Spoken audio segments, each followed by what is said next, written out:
with Lori. Okay, this is Lori Eisman, a really good friend of mine. I'm so proud of her. She's jumped on the program and she's doing great. She's really been really forthright. She's really dropping the pounds, and I know she's excited with it. I'm waiting, next month when we get an opportunity, we're going to get some Optavia for her and move her on that because it's really exciting. So, Lori, yeah, welcome to our group. Thank you. So, I'm sorry. Now go ahead. Well, I was just saying that I really am excited about this. I've dropped 12 pounds. Yay! Most of it's probably all water weight, but who cares? Exactly. So how long have you been on the program? Just got my second shipment in about a week and a half ago. Okay.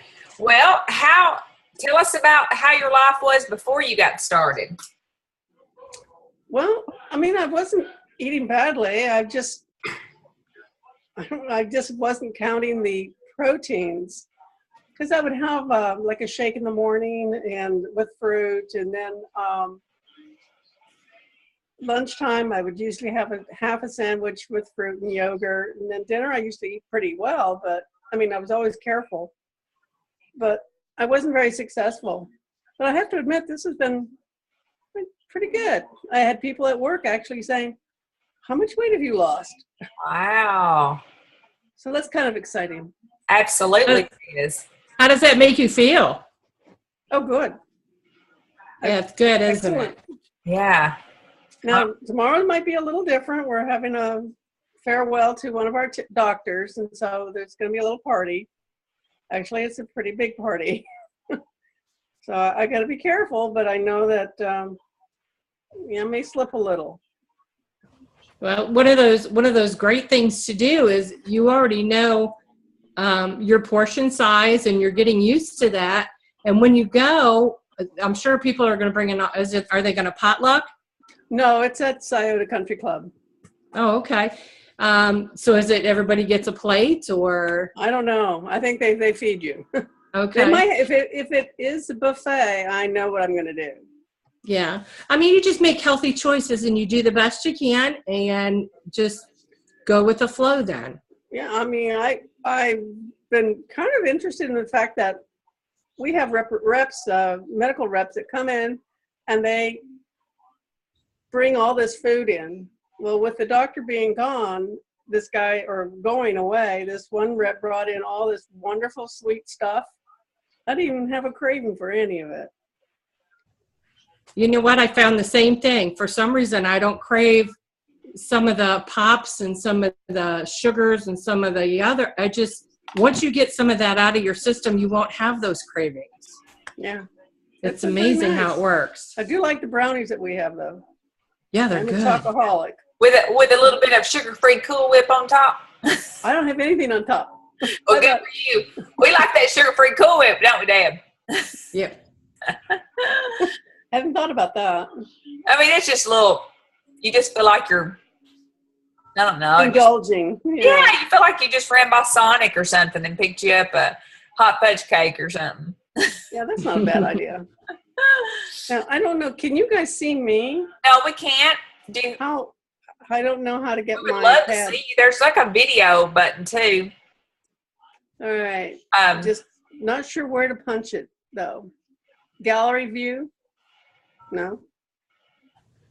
You can touch the gallery view, and then it'll give you. Oh, you've got it on the iPad. Yeah, You're I'm on the iPad right now. Yeah. Now hit gallery view. Wait a minute. Okay.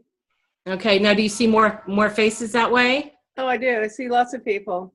Okay. Hey, I still don't see you. Okay. On your iPad, there's it says when you touch your screen, mine is at the top, and it looks like a little video machine.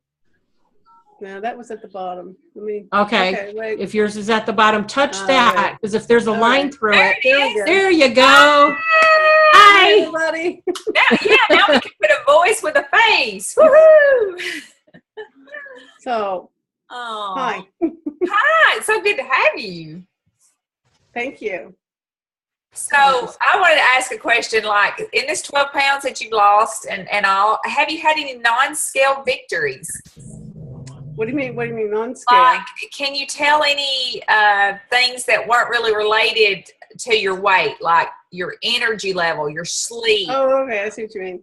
I always have trouble sleeping anyway. So I really can't judge my sleep, although I take that back. The last couple of last weeks, I have been able to sleep better at night. And my energy level is good. I do feel it down a little bit in the afternoon, and I just take one of my little snacks and eat it, and I'm doing well. That's wonderful. I'm really excited now. Yeah. Were you on any medications before you started the program? I'm on two little medications, one for blood pressure, and the doctor we're monitoring that to see if he has to decrease it. Good. That's good. That is really good. Wow. Yeah, he knows the program too, so he knows it better fast, and he knows it's a good program. That is wonderful. Well, that is great. I'd like to introduce a friend of mine that we're in Michigan City, Indiana. We ran away for a couple of days, and I brought a friend with me to see my hometown. So I've been telling her a little bit about our group and what we're doing, and so she's kind of listening in tonight. What's your name? Shirley. Shirley. Well, hey, Shirley. It's so good to have you too. Yeah, we have our own little community here where we're trying to get up every day and put forth those steps to create wellness in our life. And it's through, of course, an amazing program, but more about the support, and this support family we have is the greatest ever. So I know Deb has really enjoyed it, and she just looks amazing. Every time I see her, she's dropped more weight. Yeah. Just living and then the maintaining part, isn't that the most fun? Where you can know that you never have to go back that other place.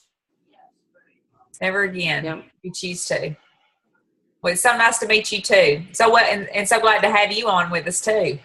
But I wanna get on and we'll go ahead and get started with, tonight the topic is mindfulness. Mindfulness. How many of you, since being on the program, have become more mindful? Because it's like, I've got to remember to do this. I've got to be thinking about what I'm doing in my day to make sure I get the results, because we're all looking for the results. So I'm just going to throw some trivia out there. Can somebody tell me how many thoughts that we have in a day's time? Millions. Any guesses? Millions? Yeah. I mean, it does feel like millions sometimes, doesn't it? Because you're just, your little mind just getting it. But we have 50 to 70,000 thoughts per day. That was close. And I would say there's probably some of us that have a little bit more, because we have so many things stimulated in our mind. We have, life happening. We've got TV pumping us a lot of stuff. We've got, people telling their stories. And if you're someone that has empathy and you love people and you care about people, sometimes we take that on and then we talk about that and it gets in us. But this was interesting. In this 50 to 70,000 thoughts a day, do you know how many thoughts you're having per hour? 12,000. I mean, it's crazy. I mean, this right here, for a minute, 3,000 thoughts per hour. That's a lot of thoughts. That's a lot of thinking going on. How many thoughts per minute would you think? I can't even guess. 50? 50 thoughts a minute. Wow. So what do we do with all this thinking? Going crazy. Yeah. I'm not thinking right now. Just some of the thoughts that we have, do we analyze them? Do you think the analyzing would cause us to think more?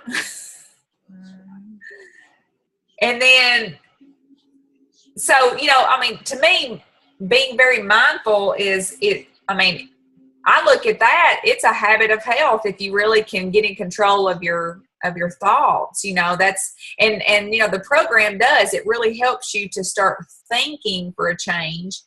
Maybe it's been a while since you've had to think, because a lot of times whenever we eat in the past, we just went through and we don't have to think. We're creatures of habit. We just sit and fuel and fuel and fuel, and we don't realize we've eaten a whole bag of potato chips, and you go, oh. And then you go, why is my pants getting tight? I don't know. I just ate some chips today. But a whole bag.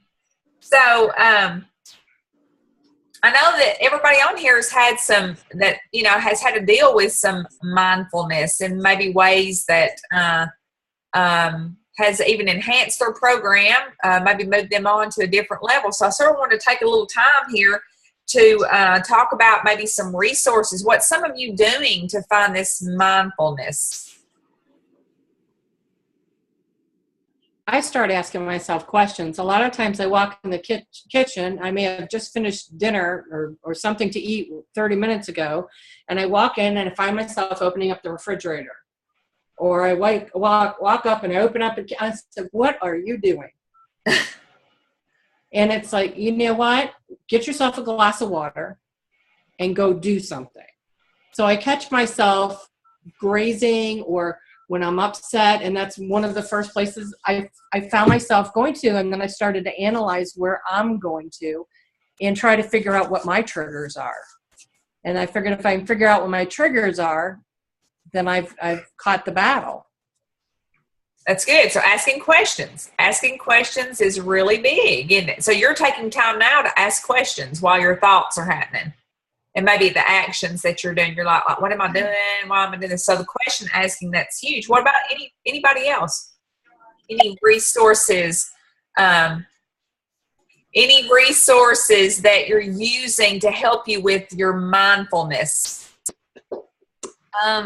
Mine is vision. If it's in front of me, I can remember it.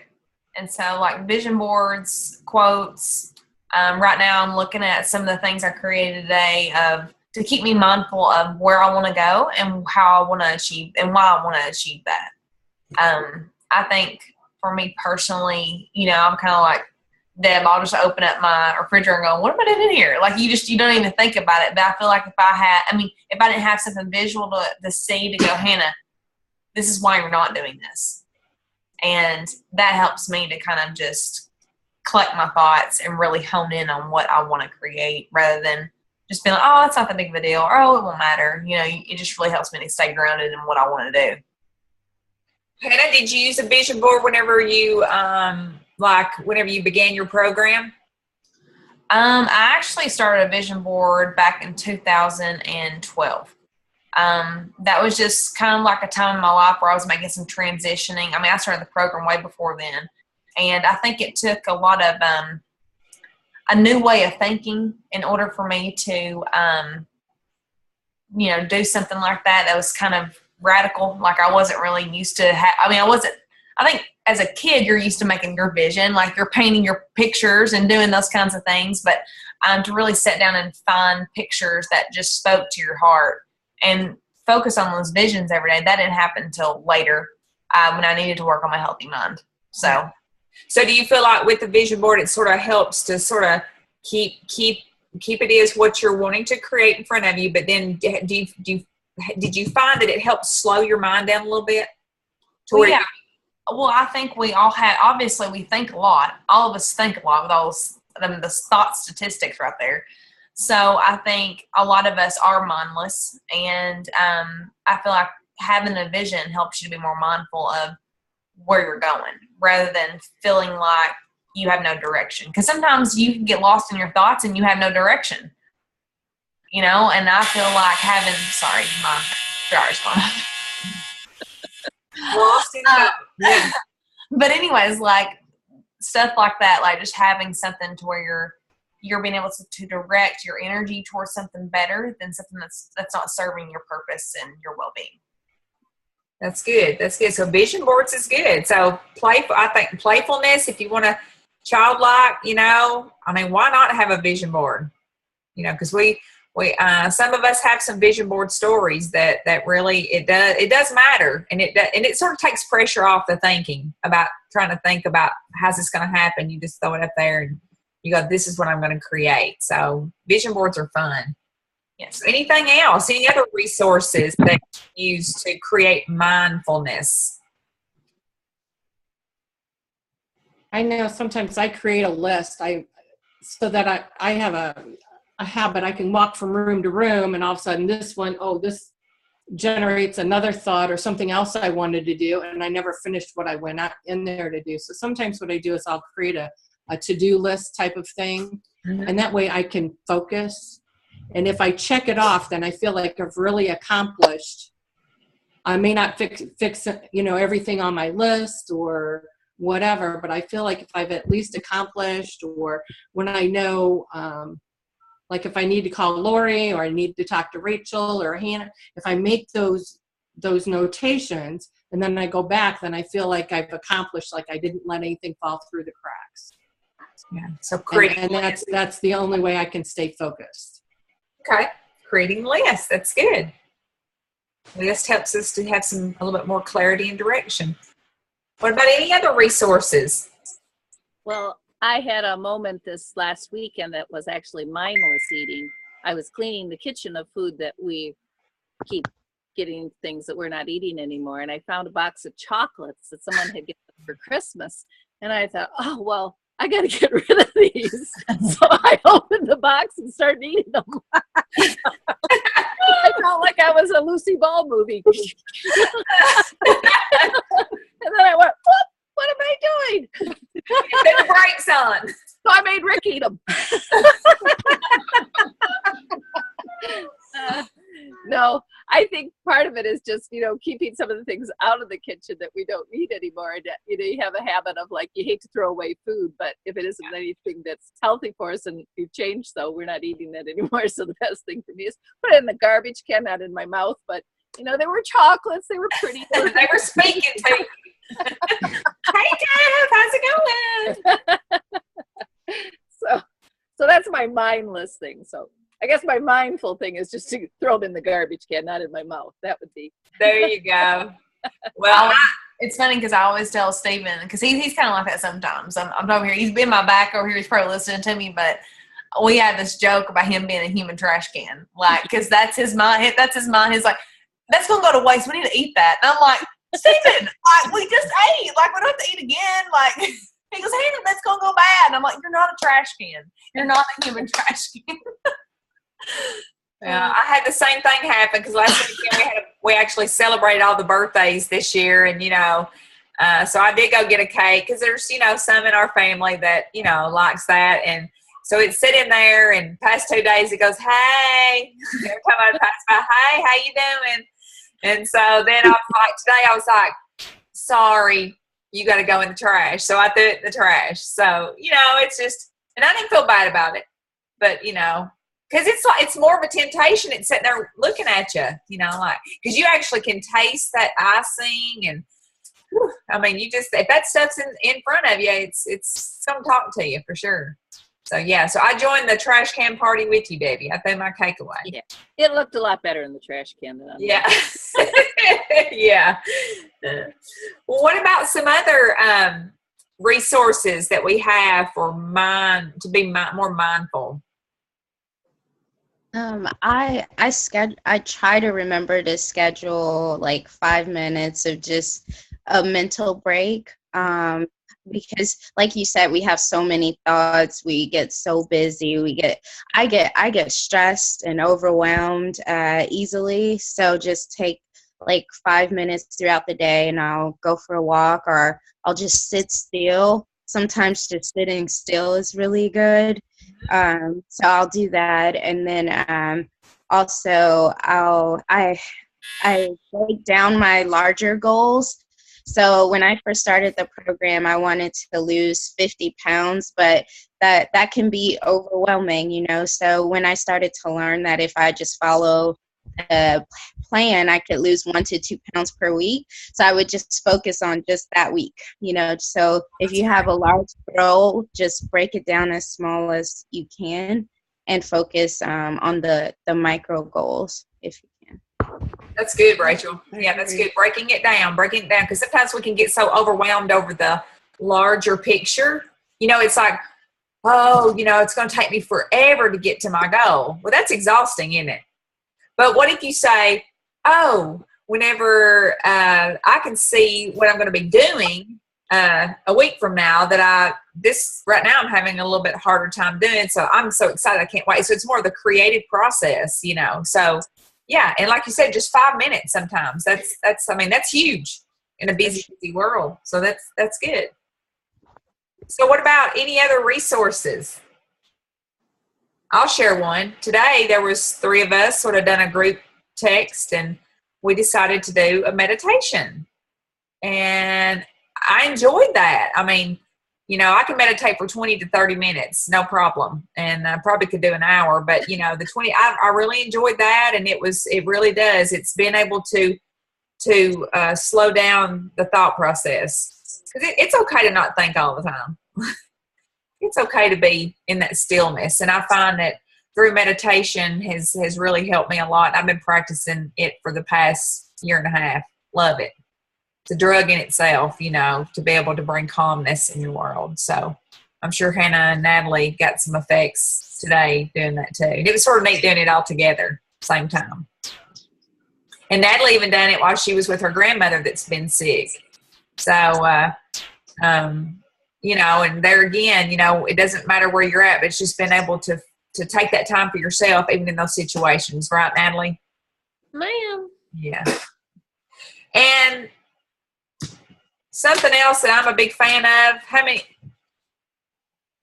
reading the books. If you want to know a little bit more about getting still, this book right here is excellent. Power of Now. Danny's involved in it right now, so I had to go grab his book out of the truck. But this right here was probably one of the best books that helped me just to just be quiet, slow down, be a watcher of your thoughts.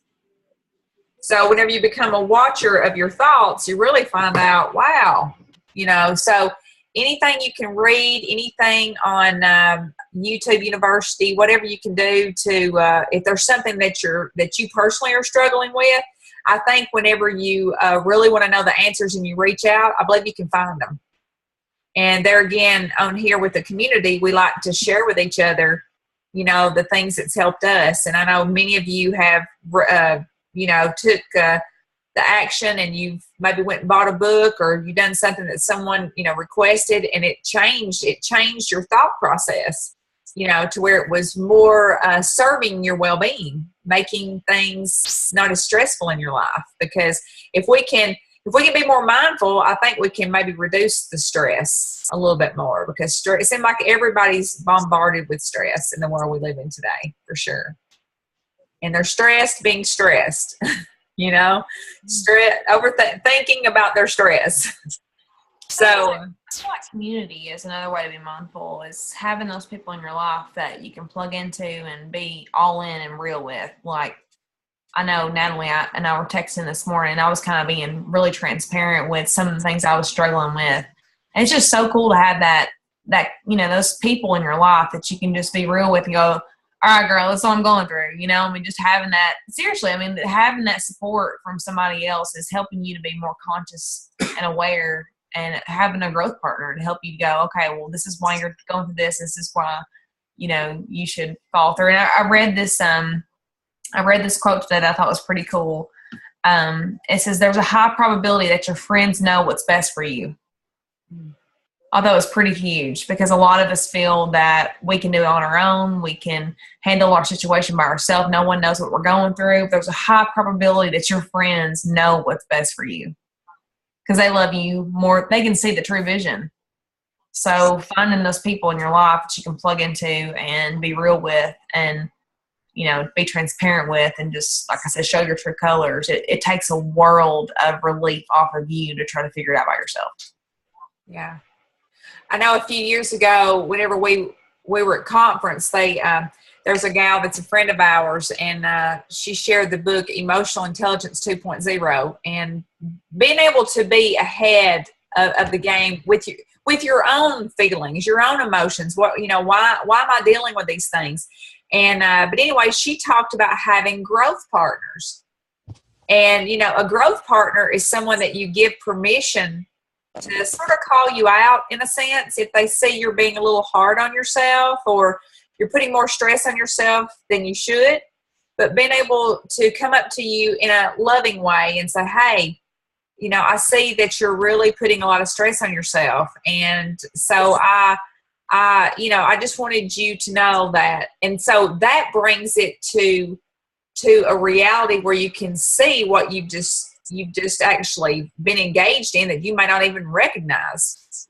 And so that, the growth partner, it's like you can work on those things, say, well, wow, how did that happen? And then there again, things will come up, whether it's in the community group like this, where we can share things, books you can read, different things that you can take 5 minutes in your day and see if it will change your game, change everything about this mindfulness, to where all it's going to do is serve you better and move you forward in your health.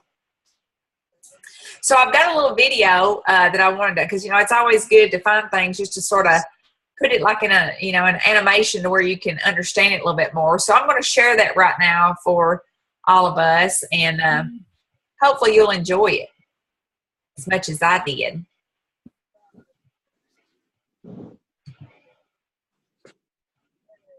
From mindlessness to mindfulness. Can everybody see that? Yep. Okay. Yep.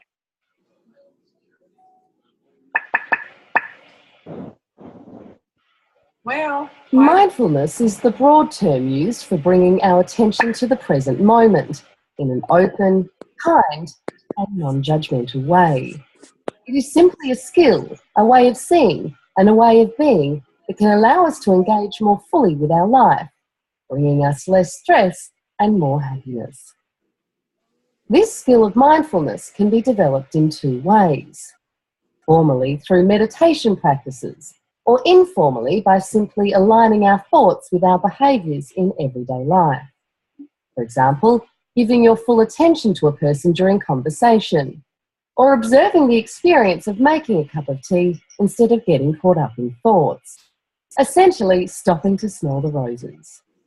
Both methods of practice are beneficial and will support you to live with a greater degree of calm, clarity, and connection. The opposite of mindfulness is mindlessness or autopilot, kind of like taking the back seat and letting your thoughts and emotions drive your decisions and actions. Mindfulness works because it allows us to step out of our autopilot mode and get into the driver's seat. So instead of reacting, thinking in circles, or repeating old habits, we are able to respond to the events in life with greater empowerment and choice. We can all build our mindfulness muscle, like a workout for the mind. You've perhaps glimpsed it when engaging in an activity we love, where we feel completely immersed in the moment. For example, whilst running, swimming, cooking, painting, or playing an instrument, where our mind becomes calm and clear. Mindfulness is a tool that can allow us to bring this calm and clear perspective to all of our moments. It helps to create space between us and our thoughts. It allows us to notice our thoughts, emotions, and our surroundings and choose what we attach ourselves to, what we let pass by, like clouds in the sky floating by. Over time, this can allow us to be less stressed, less reactive, and more focused and connected. This program will provide you with some formal and informal tools to guide you in building your mindfulness muscle. Sitting down to meditate is important for training your brain. With time, the real magic will happen in the typical everyday moments of your life. Whether you're chopping carrots, settling your crying baby, or responding to emails. By bringing an open awareness to your situation, you're more likely to truly experience this journey of parenting rather than just reading the roadmap. Mindfulness will support you to embrace the sticky, messy, and lovely parts of being a parent with an open mind and an open heart. So don't wait for the right time to sit down and practice this new skill. Start now, in this very moment. As you sit here, tune into your mind. Take a sneak peek into what it's up to. Is it clear, calm, and still? Are you really here in this moment? Or is it stormy with mental chatter? Perhaps worries or planning. Reflect on how your mind is serving you and then realize you are not at the mercy of your thoughts and emotions.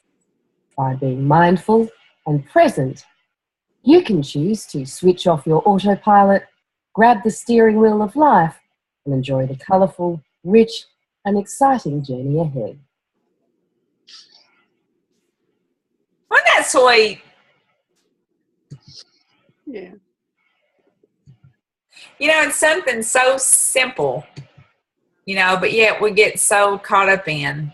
And, you know, and there again, it's just, it's each individual person is we can take the driver's seat, we can be in control of our thoughts and our mind, or we can let our thoughts and our emotions just create havoc all over our body. So with that, mindfulness. So does anybody want to share anything? Any closing remarks?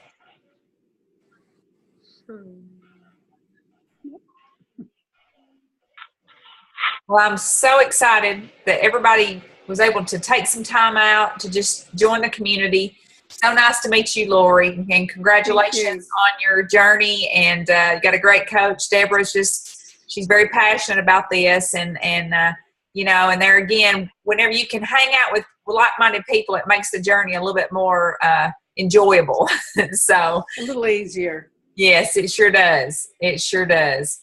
But anyway, like I said, I hope this has been something that maybe, you know, touching on this mindfulness, we can carry this throughout the rest of the week. And then next week, we're even stronger in that area. Oh, and before we close, you know, like I said, I didn't find anything in the Habits of Health about mindfulness, but I did find something about mindless eating, because we know that mindfulness leads to mindless eating. And in chapter 11 in the Habits of Health, that's where that's located. So I know sometimes as we're going through the Habits of Health and we're talking to ourselves, or, you know, trying to find these things ourselves, you know, whenever you get to learn about them, you know how it really is something that all of us human beings have to deal with. So if you can learn about yourself in a big way so you can be able to move forward with your own well-being, I mean, I think that's cool. So thank goodness we have a great teacher like Dr. Anderson to lead us in that, on that path. But anyway, thanks again for being on. Look forward to seeing everybody next week. We meet every week this time, and the more the merrier. And go bring somebody with you, because I know everybody craves health, but sometimes they just don't know how to create it. And then we start with this community of being able to know you can be around people that are doing the same thing.